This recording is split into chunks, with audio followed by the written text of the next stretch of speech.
Alassane Ouattara se faisant identifier lundi à sa résidence privée de Cocody à Abidjan. Le temps est ainsi donné pour le recensement général de la population en Côte d'Ivoire. Un recensement qui intervient 16 ans après celui de 1998.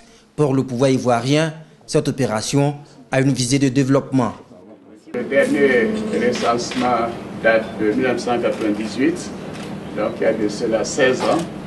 Il était important que nous puissions mettre à jour les statistiques, mais également voir un peu quelle est la répartition de la population sur l'ensemble du territoire national.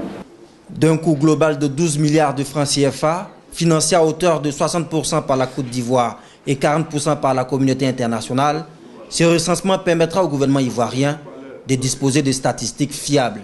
Nous avons introduit dans le questionnaire quelques questions qui prennent en compte des données, notamment des données sur l'identification des populations et notamment la possibilité qu'ont eu les uns et les autres d'avoir été déjà identifiés.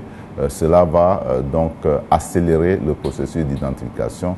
Et puis enfin, des résultats du RGPH, nous allons tirer tout ce qui va faciliter donc la révision de la liste électorale. L'opposition politique ivoirienne voit d'un mauvais œil cette opération de recensement général. Selon le Front populaire ivoirien, l'opération intervient dans un contexte sociopolitique d'insécurité généralisée, de traque et d'exil forcé d'une grande partie de la population. Le FPI ne voit pas actuellement l'opportunité de cette opération qui se déroule dans un contexte de déstabilisation totale et de déstructuration sociale de la population ivoirienne. Premièrement, c'est un gaspillage d'argent.